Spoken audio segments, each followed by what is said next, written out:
What happens when you get an allele at a locus for one of your markers that has an allele frequency of 0? If you're using PopStats, what does it do? Uses the minimum allele frequency. Right. How do you know it's used that in PopStats?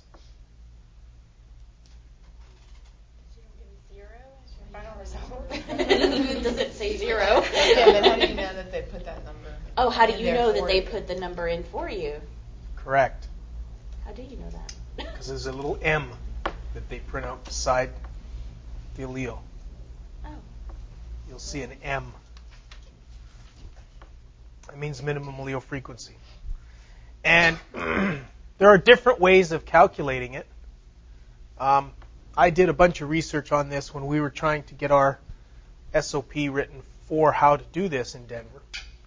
So I did a little bit of research, and I found that there's actually three ways of doing it that are published. First is using two pieces of information, the alpha level, which is your level of confidence, right? 95% or 5%. So alpha would be 5% if you wanted to be 99 or 95% confident. 1% if you wanted to be 99% confident. N is the number of people in your database. Okay? You know that for each group, that sometimes varies. That varies between the groups, right? Different number of people. So the first one from 1992 takes into effect accounts for the level of confidence and the number of people in the database. That's the top formula there. The next one that came out in International Journal of Legal Medicine in 96 has a little bit more information. It uses the alpha level. It uses the number of people in the database. But it also uses C, which is the number of common alleles at the locus. I chose to use that in my, before we were using PopStats, I chose to use that form of the minimum allele frequency because it had the most information accounted for. Right? And then in NRC2, they recommend 5/2n. Okay, so you guys are critical thinkers. What do you think between these three? What would you do?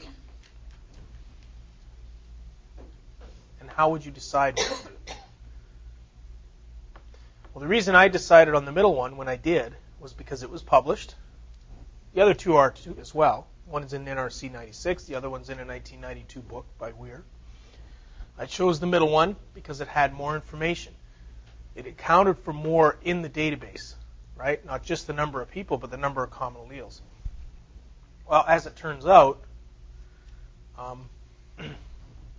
if you look at different n sizes, numbers of people in the database, and you look at the NRC2 5/2n, you get about the very top, about 0.025, right?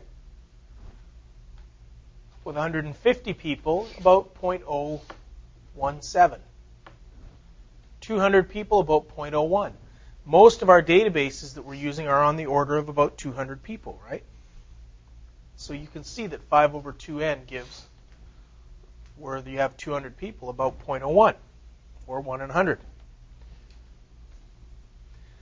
Look at the difference between the three methods now over the same number. Okay, around 200 people, Weir's gives 0.0075. Well, if you round that up, what do you get? What's 0.0075 rounded up? About 0.01, right? To the next decimal place. What about Badoli's method? That's the International Journal of Legal Medicine, 1996. 0.01. What about NRC2, 5/2n? 0.01. Okay, that's with the top with a minimum allele frequency where alpha is 0.05 and you have 8 alleles. What about if you have double the number of alleles? You have 16 alleles now. Well, what happens for about 200 people? What do you get? Same thing.